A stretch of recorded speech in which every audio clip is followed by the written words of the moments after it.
الحمد لله وكفى والصلاة والسلام على سيد الرسل وخاتم الأنبياء وعلى آله وأصحابه الذين أوفوا عهدا الذين هم خلاصة العرب العرباء وخير الخلائق بعد الأنبياء.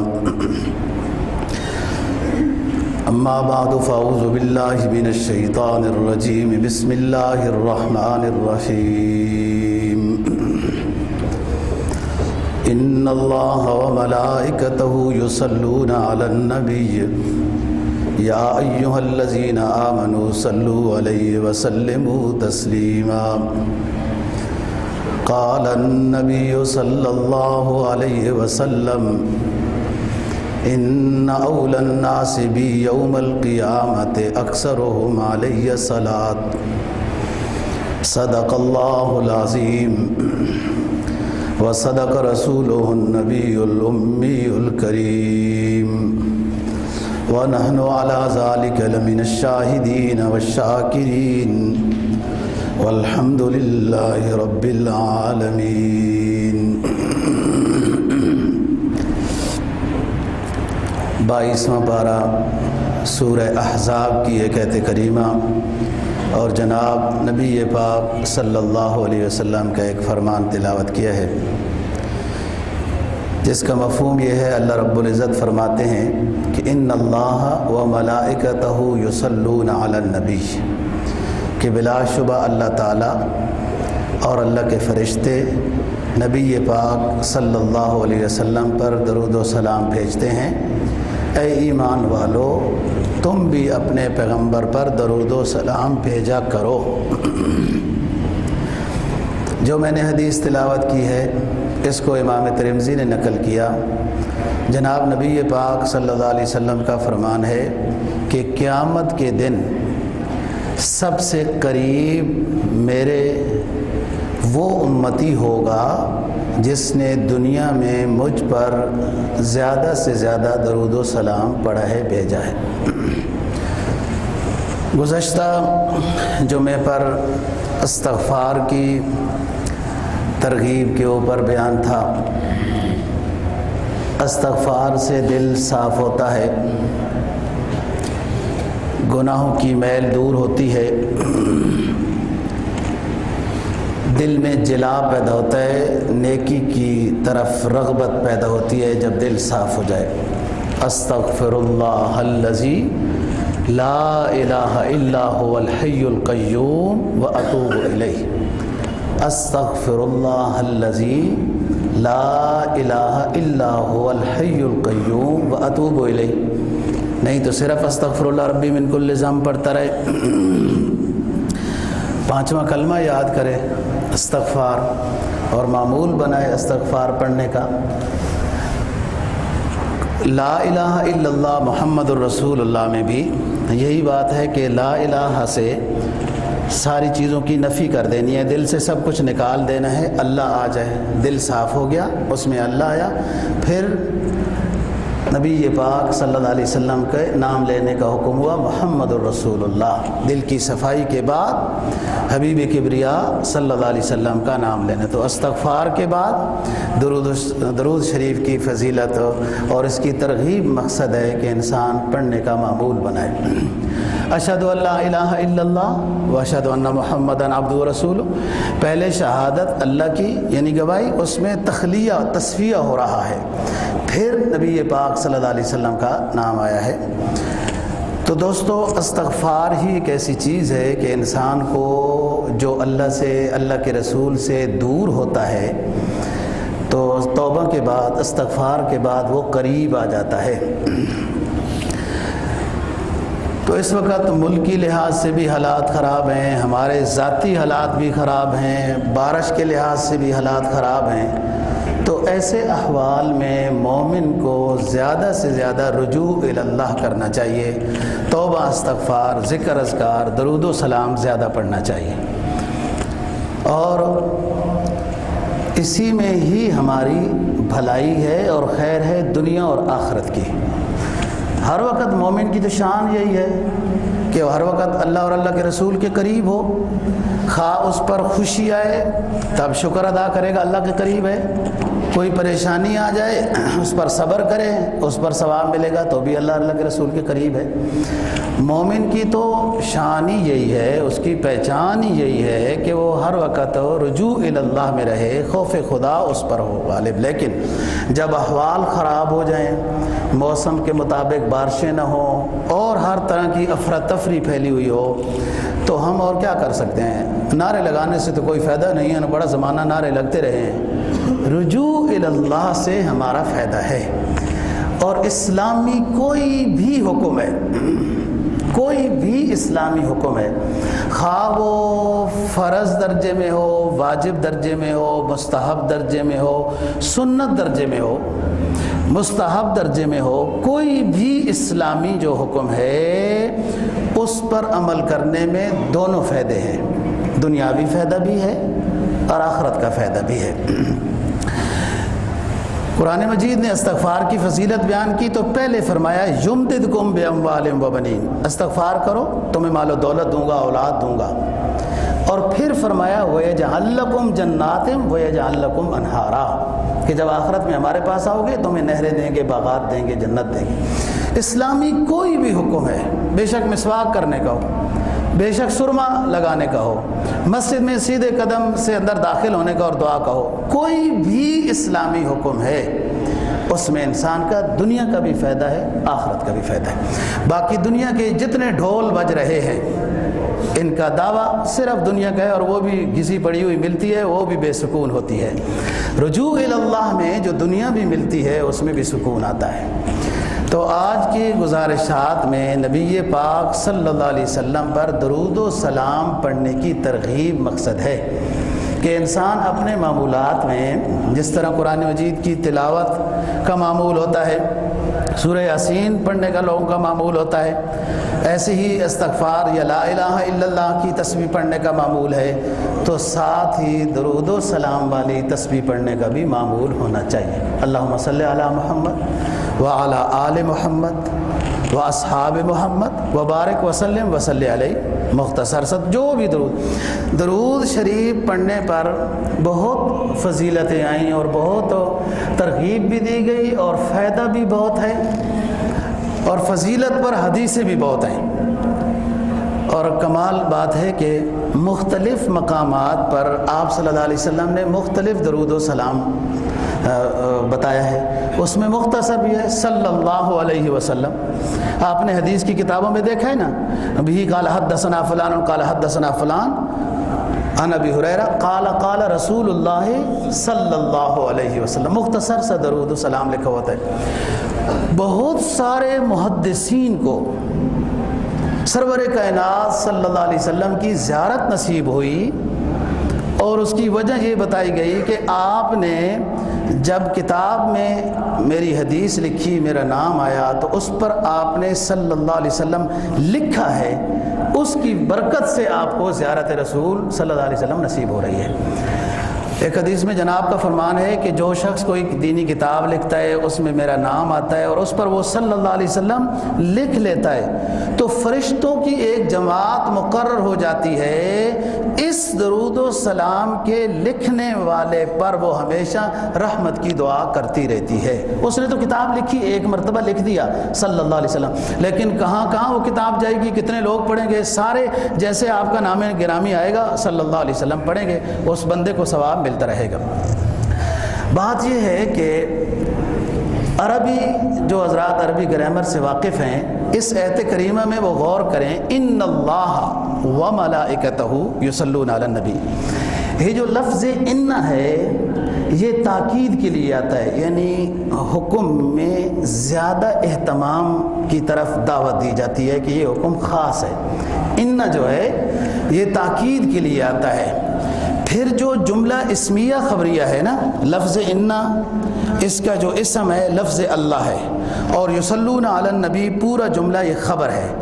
یہ جملہ عربی گرامر میں اسمیہ خبریہ کہلاتا ہے، اسمیہ، جملہ اسمیہ خبریہ. اور جملہ اسمیہ خبریہ یہ استمرار پر دلالت کرتا ہے، دوام پر دلالت کرتا ہے، ہمیشگی پر دلالت کرتا ہے. جملہ فعلیہ استمرار پر دلالت نہیں کرتا. میں نے فلانے کو مارا، بس ختم ہو گئی بات. میں نے فلانے کو ہدیہ دیا، بس ختم ہو گئی بات. دوام نہیں ہے. لیکن جملہ اسمیہ جو ہے وہ استمرار پر، ہمیشگی پر دلالت کرتا ہے. کیا مطلب ہے؟ کہ اللہ پاک اور اللہ کے فرشتے مسلسل رحمت کی دعا نبی پاک صلی اللہ علیہ وسلم کے لیے کرتے رہتے ہیں. یہ نہیں کہ ایک دفعہ کر دیا ہے. جملہ اسمیہ ہے. یا ایھا الذین آمنوا صلو علیہ وسلموا تسلیما. اے ایمان والو، اے ایمان والو. یہاں ایمان والوں کا حکم ہے کیونکہ اس پیغمبر کا نام پاک لوگ لیں، وہ پاک پیغمبر ہے. پاک لوگ لیں، پاک لوگ ایمان والے ہوتے ہیں.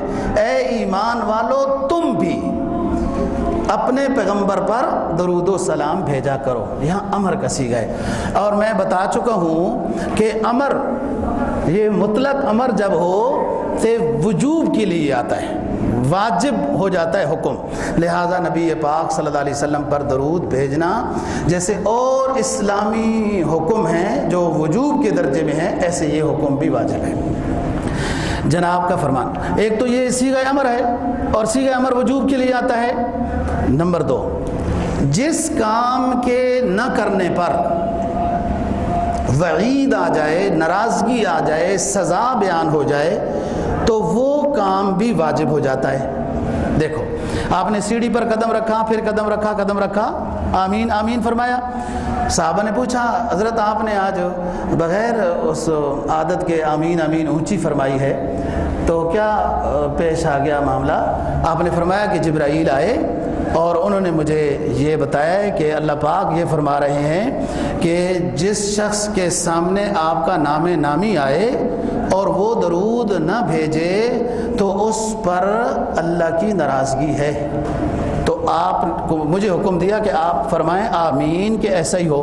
یعنی درود نہ پڑھنے پر وعید آ گئی، ناراضگی آ گئی، اور والدین کی خدمت نہ کرنے پر، اور رمضان آئے تو کوئی مغفرت نہ کرا سکے. وہ 3 سیڑھیوں پر قدم رکھا، آپ نے 3 مرتبہ آمین آمین فرمایا. لہٰذا آپ کا علم مبارک، آپ کا جو علم ہے، علم صفاتی نام تو آپ کے بہت ہیں، آپ کا علم مبارک جس کو کہتے ہیں ذاتی نام، وہ آپ کا ذاتی نام ہے محمد صلی اللہ علیہ وسلم. جب کسی کے سامنے سرکار کا ذاتی نام آ جائے تو درود پڑھنا واجب ہو جاتا ہے. ایک بات یہ ہوئی صلو علیہ وسلم تسلیما.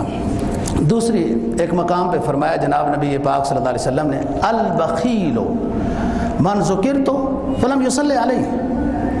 وہ شخص بخیل ہے کہ جس کے سامنے میرا ذکر آیا اور اس نے میرے اوپر درود و سلام نہیں پڑھا، نہیں بھیجا، وہ شخص بخیل ہے. یہ عرب معاشرے میں لفظ بخیل کی سند کا مل جانا یہ بہت عار سمجھی جاتی تھی بات. دوستو ادھر کی بات نہیں ہے. کسی کو کوئی بخیل کہہ بھی دیکھا کہ ہاں جی کوئی بات نہیں، مجبوری ہے بچوں کی اس لیے مہمانوں کی خدمت نہیں کر سکتے. یہاں کسی کو بخیل کہہ دو نا، اتنی بڑی کوئی عار نہیں محسوس کرے گا الا ماشاءاللہ. کسی علاقے میں کوئی ہوگا کوئی کسی کو بخیل کہہ دے تو محسوس کرے گا. عرب معاشرے میں کسی کو بخیل کہا جائے تو بہت بڑی اس کو رسوائی کی بات کسی نے کہہ دی ہے. تو سرکار نے فرمایا جس کے سامنے میرا ذکر آئے اور وہ درود و سلام نہ بھیجے وہ بخیل ہے. دیکھو عرب معاشرے میں لوگ سخاوت کے اس مقام پہ تھے کہ کوئی مہمان آ جائے تو اسے محسوس تک نہیں ہونے دیتے تھے اور سائڈوں سے قرض لے کے مہمان کی خدمت کر دیتے تھے. مہمان کی عزت و احترام بڑی چیز ہے. بات آ گئی کر دیتے ہیں. حدیث میں مہمان کے احترام میں لفظ امر کا صیغہ ہے اور اس میں پہلا لفظ کیا ہے؟ جو شخص اللہ اور اللہ کے رسول پر ایمان رکھتا ہے.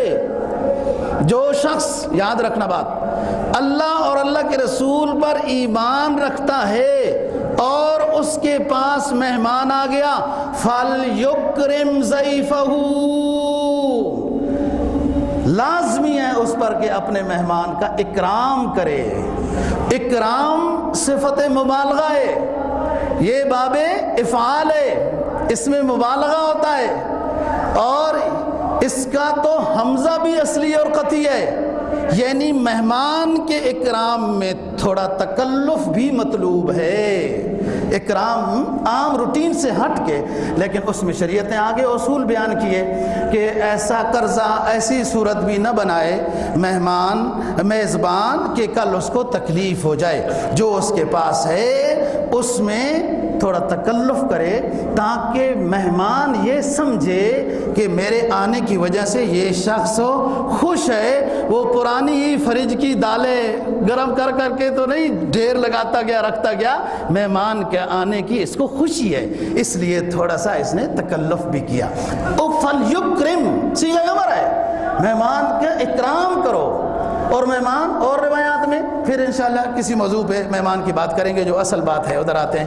ان اللہ و ملائکتہ یصلون علی النبی یا ایھا الذین آمنوا صلوا علیہ وسلموا تسلیما، صیغہ امر ہے، امر وجوب کے لیے آتا ہے۔ اچھا، درود و سلام ہے کیا؟ آپ عربی ان لفظوں میں غور کرنا، آج سن رہے ہیں بات، کہیں بھی اس طرح نہیں ہے اصلی علی النبی، اصلی علی، میں اپنے نبی پر سلام بھیجتا ہوں۔ اللہم صلی علی محمد، اے اللہ آپ اپنے پاک پیغمبر پر رحمت نازل فرما، آپ، ہماری درخواست ہے، یوں نہیں ہے کہ میں صلاۃ و سلام بھیجتا ہوں، میں کا لفظ نہیں، اللہم صلی علی محمد وعلی آل محمد کما صلیت علی ابراہیم وعلی آل ابراہیم انک حمید مجید، اے اللہ آپ رحمت نازل فرمائیں، تمام درود و سلام، اللہم صلی علی محمد وعلی آل محمد وعلی اصحاب محمد وبارک وسلم وصلی علیہ، سب صیغہ امر ہے، دعائیہ ہے، درخواست ہے، اے اللہ آپ اپنے نبی پر درود و سلام رحمت نازل فرمائیں، آپ، ہماری طرف سے التماس ہے، درخواست ہے۔ دوسری طرف جائیں، جمعے میں جو حدیث میں آتا ہے کہ یہ والا درود جو پڑھے 80 مرتبہ تو 80 سال کے گناہ معاف ہو جاتے ہیں، اور امام ترمذی نے اس حدیث کو نقل کیا، سیاہ ستہ کی کتاب میں سے ایک کتاب ہے۔ اللہم صلی علی محمد النبی الامی وعلی آلہ وسلم تسلیما، اللہم صلی علی محمد النبی الامی وعلی آلہ وسلم تسلیما، کیا ترجمہ ہے؟ اے اللہ آپ رحمت نازل فرمائیں اپنے پیغمبر پر، آپ سلامتی نازل فرمائیں، ہماری طرف سے درخواست ہے۔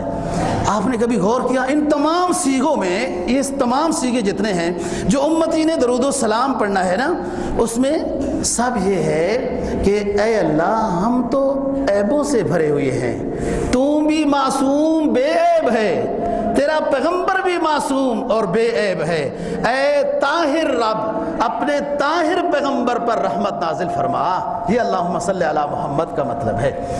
بات یہ ہے دوستو کہ نبی پاک صلی اللہ علیہ وسلم پر درود و سلام پڑھنے کی بہت فضیلت ہے، حدیث میں آتا ہے گناہ معاف ہو جاتے ہیں، درجات بلند ہوتے ہیں، بندہ آخرت میں حوض کوثر پہ پانی نصیب ہوگا، نبی کی شفاعت نصیب ہوگی، اور بہت بڑے بڑے قیرات ثواب کے ملتے ہیں درود و سلام پڑھنے سے، مزید صدقے سے زیادہ ثواب، جہاد سے زیادہ ثواب، 100 مصیبتیں جو انسان آ رہی ہوتی ہیں درود و سلام پڑھنے والے سے وہ ٹل جاتی ہیں، بہت فضیلتیں ہیں درود و سلام پڑھنے بھی۔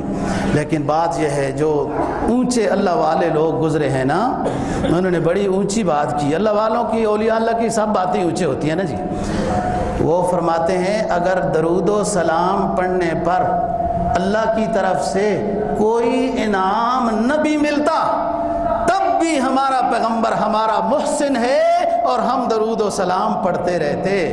یہاں تو درود و سلام پڑھنے پر اتنی زیادہ فضیلت مل رہی ہے دوستو، اتنی زیادہ فضیلت مل رہی ہے، یہ فضیلت اللہ والے لکھتے ہیں، یہ فضیلت نہ بھی ہوتی تب بھی جس طرح اللہ رب العزت ہمارا خالق ہے، مالک ہے، رازق ہے، داتا ہے، ایسے ہی نبی پاک صلی اللہ علیہ وسلم ہمارے محسن ہیں۔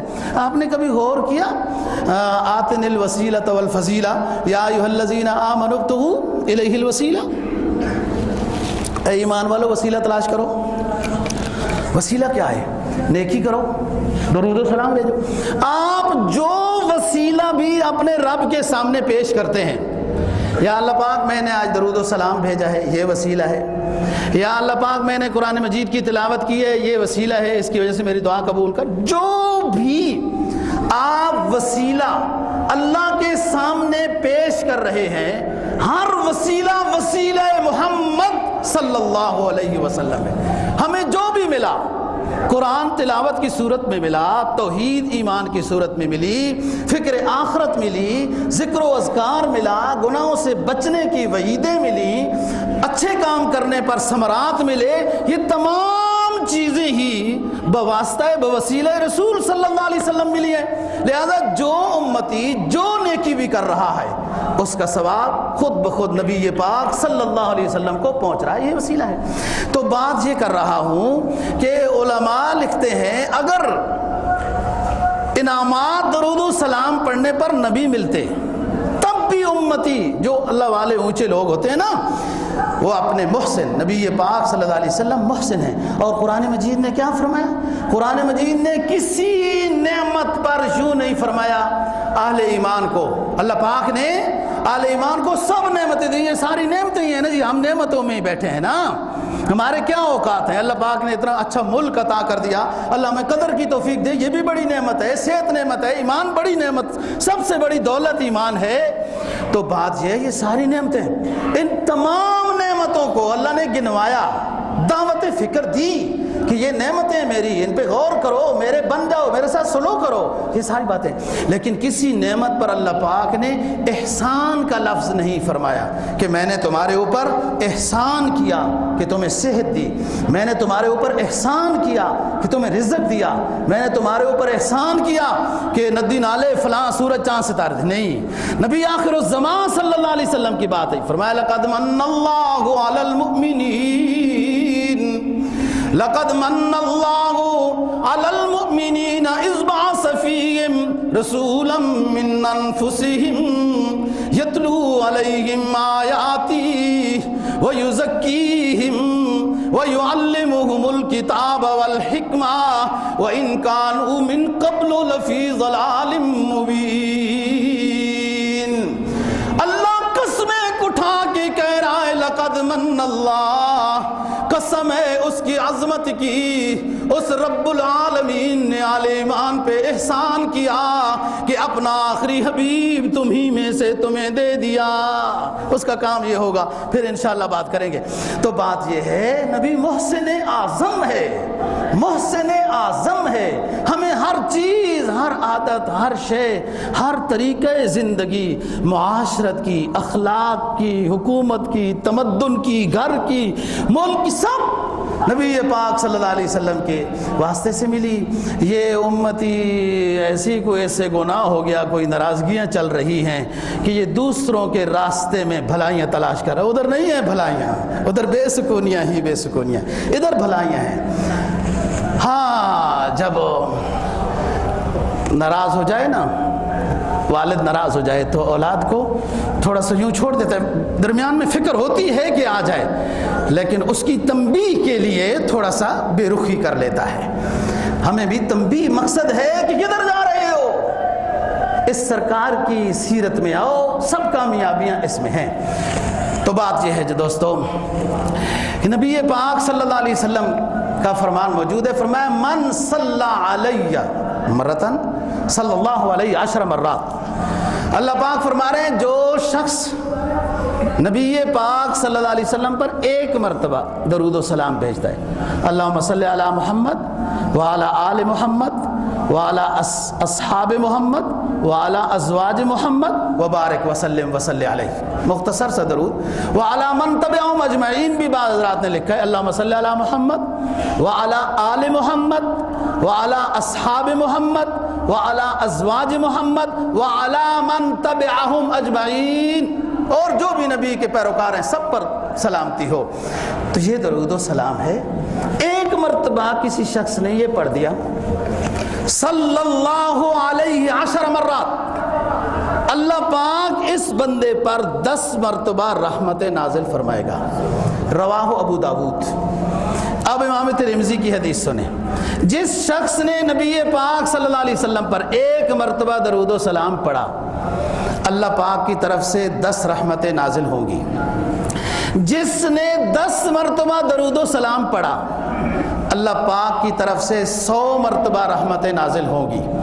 جس شخص نے 100 مرتبہ یومیہ نبی پاک صلی اللہ علیہ وسلم پر درود و سلام پڑھا تو فرمایا 3 براءتیں، 3 سندیں ملیں گی۔ براءتم من النفاق، نمبر 2 براءتم من النار، نمبر 3 یکتب مع الشہداء والصالحین۔ 3 انعام اس امتی کو ملیں گے جو یومیہ 100 مرتبہ کم از کم درود و سلام پڑھتا ہے۔ جو درود و سلام نماز والا ہے وہ، کوئی اور یاد ہے وہ نبی پاک صلی اللہ علیہ وسلم پر درود و سلام 100 مرتبہ پڑھتا ہے تو ایک تو نفاق سے برات، منافقت سے بری کی سند مل گئی، اور یہ معمولی سند نہیں ہے۔ حدیث میں آتا ہے جس کے دل میں ذرہ برابر بھی کبر ہوگا جنت نہیں جا سکے گا، جس کے دل میں ذرہ برابر بھی نفاق ہوگا جنت نہیں جا سکے گا، جس کے بارے میں ذرہ برابر بھی دوسرے کے لیے کھوٹ، قطاعت، چغل خوری، نمیمہ، یہ چیزیں ہوگی، لڑانے بھڑانے کے شعبے، جنت نہیں جا سکے گا۔ یہ جو بات ہے نا نفاق سے برات کی، یہ بہت بڑی سند ہے۔ نمبر 2 براءتم من النار، جہنم سے بری ہو گیا۔ اور اگلا سب سے اونچا مقام انبیاء کے بعد آخرت میں سب سے اونچا مقام شہداء کا ہوگا، یکتب مع الشہداء۔ اس کو شہیدوں کا درجہ عطا کر دیا جائے گا جو پابندی سے درود و سلام یومیہ 100 مرتبہ پڑھتا ہے۔ اچھا، اور شہید کا درجہ بیان کر چکا ہوں، حدیث میں سرکار دو جہاں صلی اللہ علیہ وسلم کا فرمان ہے بس ایک درجہ شہید نیچے ہوں گے نبیوں سے، بس نبیوں کا وہ درجہ اونچا ہوگا کہ وہ نبوت والا درجہ ہے، شہید کا اتنا اونچا مقام ہے۔ ایسے تھوڑا کہ 70 وہ لوگ جن پر جہنم واجب ہو چکی ہوگی شہید کی سفارش سے جنت عطا کر دی جائے گی۔ دوستو، جب اسلامی سرحد محفوظ، اسلامی ملک محفوظ، یہ نماز روزے، یہ جمعے محفوظ، دیکھو نا کشمیر والوں پر کتنی مشکلات ہیں، اور پوری دنیا سوئی ہے غفلت کی چادر لے کے، سارے شیوخ بھی سوئے، ہاں اپنے کنویں بچاؤ، اپنی بلڈنگیں بچاؤ، وہ حاجیوں کو لٹنے والی بڑی بڑی وہ گھڑیال بنائے وہ بچاؤ۔ یہ نہیں، اسلامی تشخص بڑی عمارتوں کا نام نہیں ہے دوستو، اسلامی تشخص اپنے بینک بیلنس بچانے کا نام نہیں ہے، اسلام نام ہے دنیا کے کسی کونے میں کسی مسلم پہ مشکل آ جائے، دنیا کے اس کونے میں دوسرا مسلم تڑپ جائے اور اٹھ جائے، بس صرف پاکستان نے ذمہ داری لی ہوئی ہے کہ کشمیر والوں کو حق دیا جائے، کشمیر والوں کو حق دیا جائے، اور جمعے نہیں ہو رہے، نماز کیا کئی ہفتوں کئی مہینوں سے کشمیر مسلمانوں کا خطہ ہے دوستو، مسلمانوں کا خطہ ہے، اور جمعے کی نماز بھی بند ہے۔ اور کیوں بند؟ اس لیے کہ ظالم درندوں کے قبضے میں وہ اسلامی خطہ ہے، تو ہم جو عبادات کر رہے ہیں، نماز پڑھ رہے ہیں، ذکر اذکار کر رہے ہیں، جمعے ادا ہو رہے ہیں، آپ بیان سن رہے ہیں، میں کر رہا ہوں، یہ امن میں ہے، یہ سرحدوں کے اوپر ہمارے فوجی، یہ مجاہدین موجود ہیں، اس لیے ان کا اونچا درجہ ہے کہ ساری دنیا اپنے علاقوں میں ذکر و اذکار، عبادت، اپنا روزینہ کاروبار میں جو مصروف ہیں، امن میں ہیں، وہ سرحد کے اوپر مجاہدین کی برکت سے۔ دوستو، آل ایمان کو اللہ ایسی تڑپ عطا کر دے، طارق بن زیاد دے دے، خالد بن ولید نہیں ملتا۔ اگر ہماری قسمت اتنی کمزور ہے ہمیں عمر فاروق نہیں ملتا، وہ صحابہ ہیں، اونچے لوگ ہیں، ہاں ہمیں خالد بن ولید نہیں ملتا، سیف اللہ کی تلوار، وہ نہیں ملتے، ہم کمزور گنہگار، اللہ ہمیں طارق بن زیاد دے دے، اللہ ہمیں محمود غزنوی دے دے، ٹیپو سلطان دے دے، ایسے کوئی بادشاہ اچھا ہمت والا بہادر دے دے جو موت سے نہ ڈرتا ہو۔ اور نبی پاک صلی اللہ علیہ وسلم نے یہی تو گر سکھایا، اپنے ایمان والوں کو یہی تو گر سکھایا کہ پہلے دنیا موت سے ڈرتی تھی، جب نبی نے شہادت کی فضیلت بیان کی تو موت صحابہ سے ڈرنے لگ گئی۔ دوستو، شہید تو مرتا ہی نہیں ہے نا، بہت ڈر گئی پھر۔ تو اللہ پاک اسلامی لوگوں کو کوئی اسلامی غیرت و حمیت، 60 ملک رکھ کے بیٹھے ہو بادشاہ دنیا کے اسلامی ملک، کیا فائدہ کہ جس طرح کفر چاہتا ہے برما میں پیس دیتا ہے، جس طرح کفر چاہتا ہے کشمیر میں پیس دیتا ہے، جس طرح کفر چاہتا ہے فلسطین میں پیس دیتا ہے، اور ہم صرف اخبار میں ایک سرخی لگا دیتے ہیں، کبھی دشمن اس سے باز نہیں آتا۔ ہم انشاءاللہ بات کریں گے اگلے موضوع میں۔ میرے آج کی گزارشات یہ ہے کہ ہمارا کام ہے رجوع اللہ، استغفار، لا الہ الا اللہ، اور نبی پاک صلی اللہ علیہ وسلم پر درود و سلام۔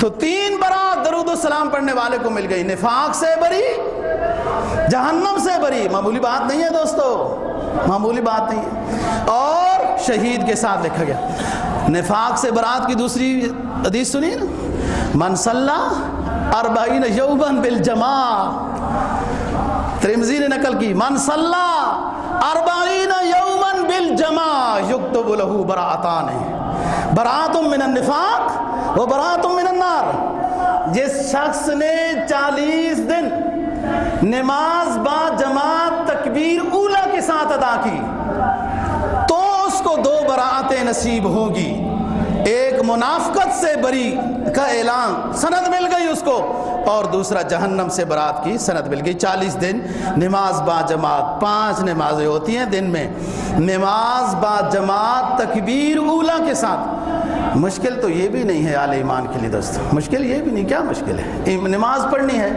اور تجربے کی بات یہ ہے کہ نماز با جماعت تکبیر اولا پڑھیں، سارے کام آسانی کے ساتھ ہوتے جائیں گے۔ تو اگر اس دن وہ کام نہیں ہوتا تو آپ کو یقین کامل نصیب ہوگا کہ اس کا آج نہ ہونا بہتر تھا۔ آپ خوش ہوں گے کہ آج یہ کام اگر نہیں ہوا تو اس کا نہ ہونا آج بہتر تھا، ہو گیا تو اس کا آج ہونا بہتر تھا۔ رضینا بالقسمت الجبار فینا، رضینا بالقسمت الجبار فینا، ایمان ملتا ہے نا بھائی۔ نفاق سے برات جب ہوگی تو ایمان قوی ہوگا، پھر ہر فیصلے، رب کے ہر فیصلے پہ یہ راضی ہوگا۔ نبی پاک صلی اللہ علیہ وسلم کا فرمان عرض کر رہا ہوں دوستو، فرمایا ابی ابن کعب رضی اللہ تعالیٰ، مشہور صحابی ہیں، اقرأہم، سب سے اچھے قاری تھے ابی ابن کعب، بڑے سخت تھے۔ میں بعض دفعہ قاری صاحبان کو سمجھاتا رہتا ہوں نا، زیادہ نہ مارنا، یوں نہ کرنا، اس طرح نہ کرنا، جی اس طرح، تو وہ پھر سوچتا بھی رہتا ہوں کہ حدیث میں ابی ابن کعب رضی اللہ تعالیٰ عنہ بھی مزاج میں بڑے سخت تھے، ان کا بھی مدرسہ تھا حفظ کا اور تجوید کا۔ حضرت عمر جیسے بندے، حضرت عمر فاروق رضی اللہ تعالیٰ عنہ جیسے شخص کہ جاتے ہیں انتظار میں کھڑے رہتے ہیں کہ ابی بار آئیں گے تو مسئلہ پوچھیں گے۔ ابی ابن کعب حالانکہ ساتھی ہے، ابی ابن کعب رضی اللہ تعالیٰ عنہ انصاری صحابی ہیں، حسان بن ثابت کے رشتہ دار ہیں۔ عرض کرتے اللہ کے رسول، میرے جو اوقات ہیں نا ذکر اذکار کے، میرا یہ دل چاہتا ہے کہ اس میں تیسرا حصہ آپ کے اوپر درود و سلام پڑھتا رہوں، باقی اور اوقات میں اور ذکر اذکار کروں۔ آپ نے فرمایا بہت اچھا، لیکن اگر زیادہ ہو جائے تو زیادہ اچھا ہے۔ ابی کہنے لگے حضور میں پھر 2/3 آپ پر درود و سلام پڑھا کروں گا تو 1/3 پھر اور کام۔ آپ نے فرمایا بہت اچھا ہے 2/3 بھی درود و سلام، لیکن زیادہ پڑھا کرو تو زیادہ اچھا ہے۔ ابی خاموش ہوئے، عرض کیا حضور؟ پھر دل نے یہ دستک دے دی کہ سارے اوقات میں درود و سلام ہی پڑھتا رہوں گا۔ آپ نے فرمایا ابی سب گناہ معاف کر دیے جائیں گے اور ساری ضروریات کے لیے اللہ تیرے واسطے کافی ہو جائے گا۔ انسان کی 2 ہی چیزیں ہیں نا جی بھائی، گناہوں سے مغفرت چاہیے، یہ آخرت کی ضرورت ہے، اور دنیا میں تھوڑی بہت ضرورت ہوتی رہتی ہے، دال سال وغیرہ۔ تو فرمایا دنیا کی تمام ضرورتوں کے لحاظ سے اللہ کافی ہو جائے گا اور جہنم سے بری ہو جائے، مغفرت ہو جائے گی۔ یہی تو انسان کی ضرورت ہے دوستو، یہی ضرورت ہے انسان کی۔ تو گناہ معاف ہو گئے، ضروریات، یہ ضرورت کی باتیں مختلف اوقات میں جناب نے مختلف مقامات میں فرمایا۔ ایک جگہ فرمایا کہ جو شخص لوگوں کو دین سکھاتا رہتا ہے، دین سکھاتا رہتا ہے، اس کو اپنے لیے دعا کرنے کا وقت ہی صحیح نہیں ملتا، تو جتنی اس کی ضرورتیں اللہ پاک فرماتے ہیں میں کافی ہو جاؤں گا اس کے لیے۔ اس طرح جو کثرت سے تلاوت کرتا رہتا ہے اس کے لیے بھی فرمایا، کثرت سے ذکر کرتا رہتا ہے اس کے لیے بھی فرمایا، جو کثرت سے درود و سلام۔ ابی ابن کعب رضی اللہ تعالیٰ عنہ، امام ترمذی کی روایت کہ میں حضرت پر سارے اوقات میں درود و سلام ہی پڑھتا رہوں گا تو آپ نے فرمایا کہ تیری ضروریات کے لیے اللہ کافی ہے اور مغفرت ہو جائے گی اور کوئی مشکل نہیں۔ میں تھوڑی سی درمیان میں بات کرنا چاہ رہا تھا کہ 40 دن نماز با جماعت تکبیر اولا، مشکل کوئی نہیں ہے دوستو۔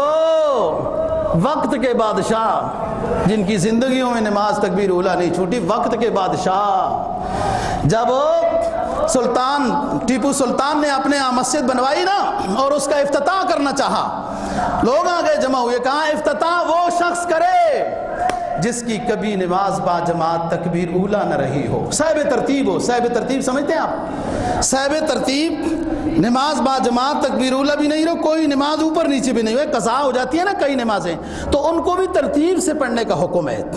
بعض لوگ پرانے زمانے کی کسی دادی اماں نے، گاؤں میں دادی اماں ہوتی تھی نا، وہ بچوں کو نماز سکھاتی ہوتی تھی، ہم نے بھی سیکھی تھی جی، اللہ مغفرت فرمائے، کچھ تو حروف انہوں نے بھی سکھائی تھے نا۔ آج زور کی نماز قضا ہو گئی نا تو کل زور میں موڑنی ہے، آج عصر کی قضا ہو گئی تو کل عصر میں موڑنی ہے۔ دوستو یہ جہالت کی بات ہے۔ نماز جب قضا ہو جائے حکم یہ ہے کہ آنے والی نماز سے پہلے اس کو قضا کرنا ہے، اور اگر آنے والی نماز سے پہلے قضا نہیں کریں گے تو وہ نماز بھی ادا نہیں ہوگی جو صاحب ترتیب شخص ہے۔ مثلا اللہ نہ کرے نماز قضا ہو گئی کسی مجبوری کی وجہ سے، میں مجبوری بیان کر دیتا ہوں کہ جہاد میں مصروف تھا بھائی، نبی پاک صلی اللہ علیہ وسلم کی نمازیں 4 جمع ہوئی نا، غزوہ احزاب میں 4 نمازیں جمع کر کے آپ نے پڑھی اور بالترتیب پڑھی، اس میں اذان بھی ہوئی، اقامت بھی ہوئی، جہاد کی مجبوری کی وجہ سے۔ جہاد کی مجبوری اگر آ جائے اور نماز قضا ہو گئی، مومن کی نماز تو قضا نہیں ہوتی، نماز بلا وجہ قضا ہو جائے، بلا وجہ قضا ہو جائے اور وہ قضا پڑھ بھی لے پھر بھی 70 سال جہنم میں ڈالا جائے گا۔ دوستو بہت سخت سزا ہے۔ ایمان کے بعد نماز، اور نماز مشکل کیا ہے بھائی، اپنا منہ ہی صاف کرنا ہے۔ دنیا نے اتنی مہنگی مہنگی کریمیں تو میک اپ تو فلان بنایا، آل ایمان کو اللہ نے میک اپ عطا کیا، 5 مرتبہ نماز پڑھ، چہرے پہ میں نور اور روشنی اور حسن عطا کروں گا، سارے اللہ والے کتنے خوبصورت ہوتے، بندہ کہتا ہے ان کو دیکھتا ہی رہے، سیر ہی نہیں ہوتا اللہ والوں کو دیکھ کے، بندہ وہ کو میک اپ کرتے ہیں، اللہ نے ان کے چہروں پہ نورہم یسعی بین ایدیہم و بایمانہم۔ اور حدیث میں جو بھی بیان کرنے لگا ہوں کہ درود سلام پڑھنے والے شخص کو اللہ اپنا بھی محبوب بناتا ہے، اپنے پیغمبر کا بھی محبوب بناتا ہے، لوگوں کا بھی محبوب بنا دیتا ہے، چہرے پہ نور دنیا میں بھی آتا ہے، آخرت میں بھی اسی روشنی سے چل کے جائے گا، یسعی نورہم بین ایدیہم۔ تو میں بتا رہا ہوں کہ 40 دن نماز با جماعت ایمان والوں کے لیے مشکل نہیں، چلو کسی کے لیے مشکل ہو تو اسلام کی آسانی دیکھیے نا، آسانی دیکھیے، 100 مرتبہ درود و سلام پڑھ لیا تو وہی انعام مل گیا، اس سے ایک اضافی انعام مل گیا۔ 40 دن نماز با جماعت کا بہت اونچا انعام ہے، وہ نظام بدل جاتا ہے جی۔ ثم خلقنا النطفة علقة فخلقنا العلقة مضغة فخلقنا المضغة عظاما فكسونا العظام لحما ثم انشأناه خلقا آخر۔ وہ تو شکم مادر میں گندا پانی گیا، 40 دن میں تبدیل کر دیا، گوشت کا ٹکڑا بنا دیا، 40 دن میں تبدیل کر دیا، 40 دن میں تبدیل کر دیا، ثم انشأناه خلقا آخر۔ پھر ہماری قدرت دیکھو کتنا پیارا انسان، تو اس انسان نے خود ہی خراب کر دیا نا اپنے کو، خواہ گندے بلیڈ لگا۔ حدیث میں آتا ہے جو لوگ اللہ کے عرش کے سائے کے نیچے ہوں گے، سنو، جو مولوی جو مرض ہے نا اس پر جو بات کرے وہ زیادہ محسن ہوتا ہے، زیادہ خیرخواہ ہوتا ہے۔ اللہ کے عرش کے سائے کے نیچے وہ 7 آدمی تو ہوں گے، فرمایا جو کسی مصیبت زدے کی مصیبت کو دور کر دیتا ہے یہ بھی اللہ کے عرش کے سائے کے نیچے ہوگا، اور جس نے درود و سلام کثرت سے پڑھا اللہ کے عرش کے سائے کے نیچے ہوگا، حوض کوثر سے میرے دست اقدس سے پانی نصیب ہوگا، شفاعت ملے گی، اور جس نے میری سنت کو زندہ کیا وہ بھی اللہ کے عرش کے سائے کے نیچے ہوگا۔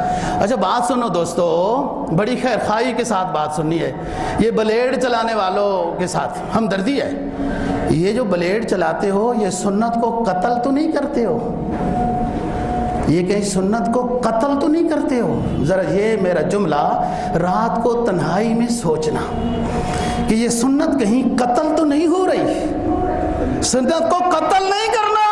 من احیا سنتی سرکار دو جہاں صلی اللہ علیہ وسلم جن کی شفاعت کی امید لے کے بیٹھے ہیں، یہی ہمارا سرمایہ ہے دوست، نبی کی محبت، اللہ کی محبت، یہی ہمارا سرمایہ ہے، اور ہمارے پاس کوئی پونجی ہے ہی نہیں۔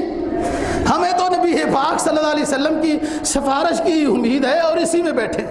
جی فرمایا من احیا سنتی عند فساد امتی، من احیا سنتی عند فساد امتی فلہ مئۃ اجر شہید۔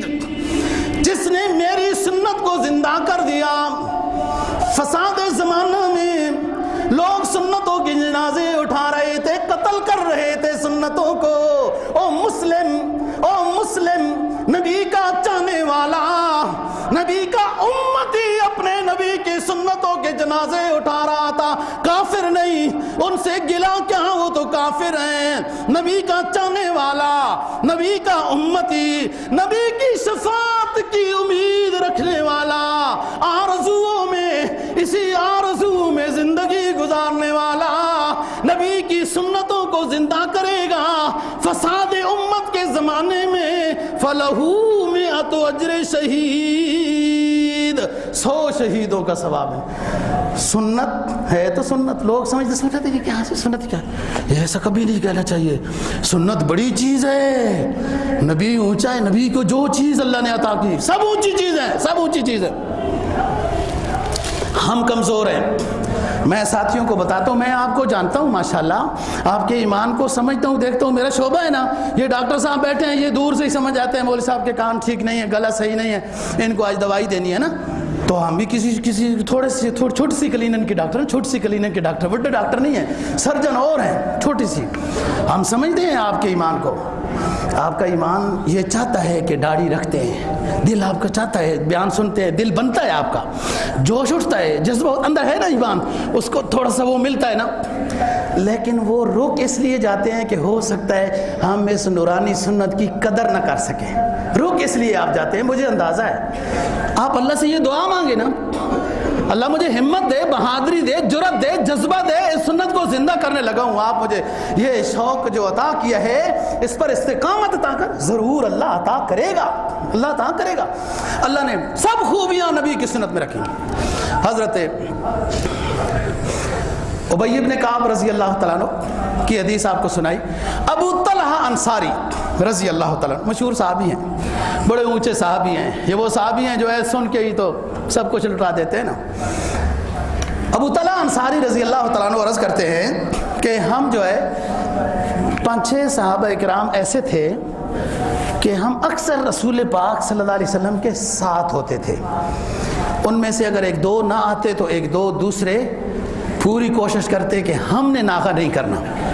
ظاہر ہے اونچے لوگ ہیں، یہ صحابہ دوستوں اونچے لوگ ہیں، یہ دنیا نے اسلام کی تاریخ کا تصور غلط پیش کیا ہے، یہ بڑے اونچے لوگ ہیں۔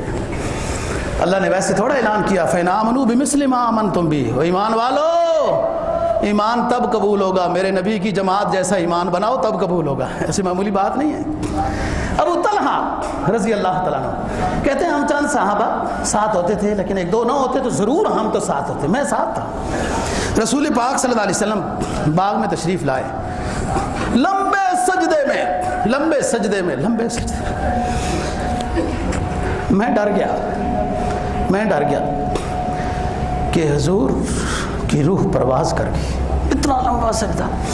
پھر میں محبت دیکھے نا، وہ سعد بن عبادہ والی محبت، سعد بن عبادہ رضی اللہ تعالیٰ کے پاس رسول پاک صلی اللہ علیہ وسلم گئے تو آپ نے کہا السلام علیکم ورحمۃ اللہ، اندر سن رہے ہیں سعد، یہ سعد بڑے خاص آدمی ہیں جنہوں نے وہ فیصلہ کیا تھا بنو قریظہ کا۔ پھر آپ نے فرمایا السلام علیکم ورحمۃ اللہ وبرکاتہ، ساتھ سن رہے ہیں، چپ کر کے بیٹھے۔ یہ عشق و مستی ہے، اقبال کہتے ہیں نا یہ جبر و قہر نہیں یہ عشق و مستی ہے، جبر و قہر سے ممکن نہیں جہاں بانی، یہاں دل خریدے جا چکے تھے، یہاں لوگوں نے اپنی جانیں قربان کی ہوئی تھی۔ آپ نے پھر فرمایا السلام علیکم ورحمۃ اللہ وبرکاتہ، 7 بار سرکار آ گئے، حاضر خدمت ہوئی ہے، آپ کے ہاتھوں پہ بوسہ لیا تو حضور معاف فرمائیے میں نے پہلے ہی آپ کا سلام سن لیا تھا، لیکن میں یہ چاہ رہا تھا کہ 3 مرتبہ آپ ضرور سلام کریں گے، استیزان اجازت کا 3 مرتبہ سلام ہے، تو 3 مرتبہ تو سید کونین کی رحمت سے دعائیں لیتا رہوں گا، السلام علیکم السلام علیکم۔ تو بات کر رہا ہوں ابو طلحہ انصاری رضی اللہ تعالیٰ عنہ، اونچے لوگ، اتنا لمبا سجدہ ہو گیا، اتنا لمبا سجدہ ہو گیا آپ صلی اللہ علیہ وسلم کا، یہ کہتے ہیں میں ڈر گیا کہ حضور کی روح پرواز کر گئی، میں آرام آرام سے جا کے آپ کے سجدے کے ساتھ میں بھی سجدے میں چلا گیا۔ سید کونین سمجھ گئے، سجدے سے اٹھے، کہا ابو طلحہ کیوں آپ ڈر گئے تھے؟ کہا حضور میں تو ڈر گیا تھا، لیکن آپ کا چہرہ تو ویسے ہی آپ بہت خوبصورت، ہر پیغمبر ہی اونچا ہوتا ہے خوبصورت ہوتا ہے نا جی، یہ تو حبیب کبریا ہے، حبیب اللہ نہیں، کوئی کلیم اللہ، کوئی خلیل اللہ، کوئی ذبیح اللہ، یہ تو حبیب اللہ ہے، حبیب اللہ۔ کسی پیغمبر کے لیے اللہ نے یہ نہیں فرمایا کہ میں بھی اور میرے فرشتے بھی فلانے پیغمبر پر درود و سلام پڑھتے ہیں تو اے امتیو تم بھی درود و سلام ابراہیم پر فلاں پر پڑھو، پڑھا تو جاتا ہے سب پیغمبروں پر، یوں سی کا امر نہیں آیا کیونکہ یہ حبیب اللہ ہے۔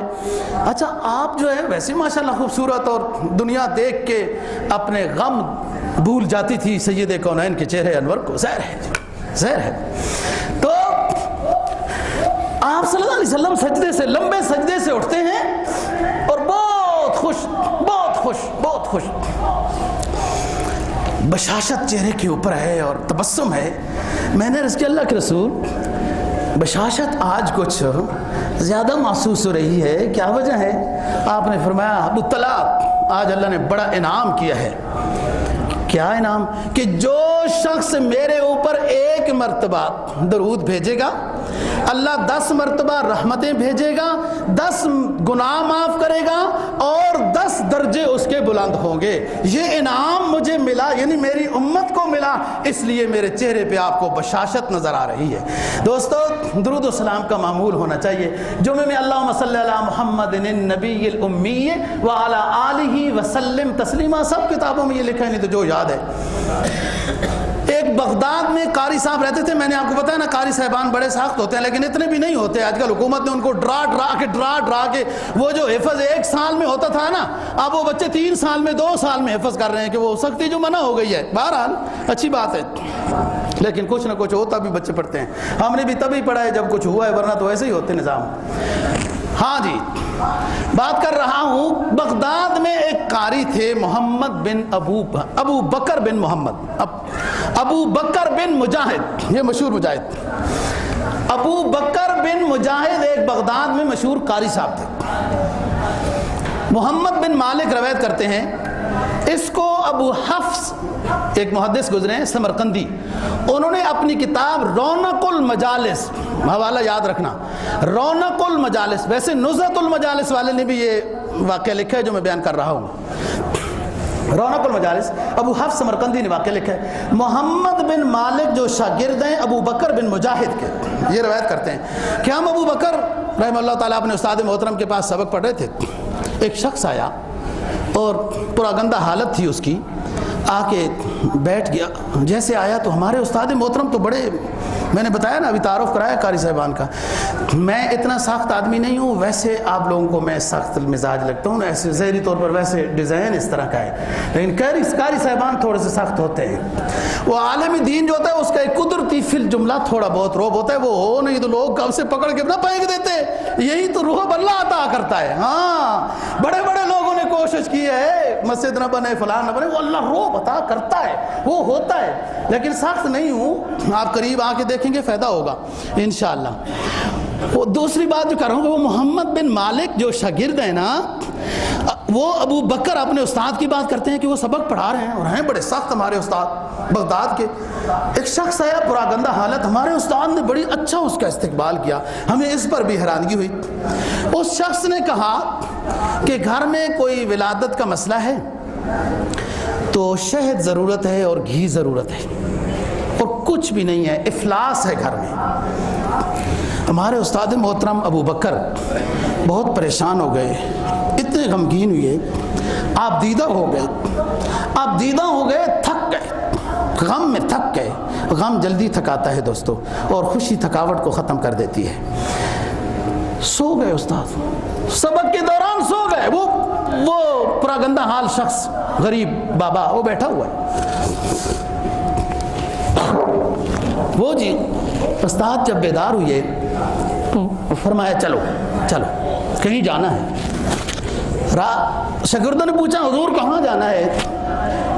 کہا سرکار دو جہاں صلی اللہ علیہ وسلم کی مجھے ابھی زیارت نصیب ہوئی، ابھی جو میں سو گیا تھا اس میں آپ نے مجھے فرمایا کہ جاؤ جو بغداد کا وزیر ہے علی بن عیسیٰ اس کے پاس جاؤ اور اس کو کہو کہ اس غریب کو 100 دینار دے دو، اور میرا ان کو سلام کہو کہ آپ صلی اللہ علیہ وسلم کی مجھے زیارت نصیب ہوئی، آپ نے حکم فرمایا علی بن عیسیٰ کو کہو 100 دینار اس بوڑھے کو دے دو۔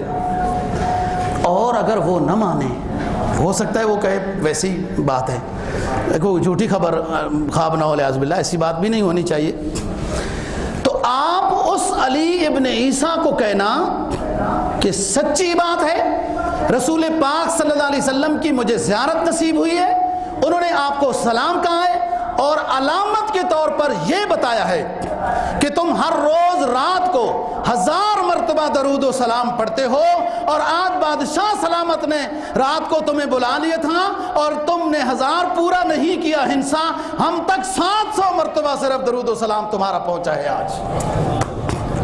یہ آپ اس کو علامت بتانا کہ آج اس نے 1000 مرتبہ پورا نہیں پڑھا۔ یہ گئے، وہ حیران ہو گیا، اس نے کہا یہ میرا راز تھا اور اللہ کا راز تھا جو فاش ہو گیا۔ بندہ اپنی نیکی چھپائے لیکن من جانب اللہ ظاہر ہو جائے تو یہ حدیث ہے اس کی قبولیت کی دلیل ہے۔ اپنی نیکی چھپائے بندہ لیکن ظاہر ہو جائے، کبھی کیسی وجہ سے کوئی ایسا ہو گیا ظاہر ہو گئی تو پھر وہ من جانب اللہ اس کی نیکی اور اس کا ایمان قبول ہے، اور اللہ دوسروں کو ترغیب دینا چاہتا ہے جس وجہ سے اس کی وہ نیکی ہو گئی ہے۔ بہرحال اس نے وہ 100 دینار دیے، اس نے کچھ اور پیسے بھی دینا چاہے لیکن انہوں نے قبول نہیں کیے۔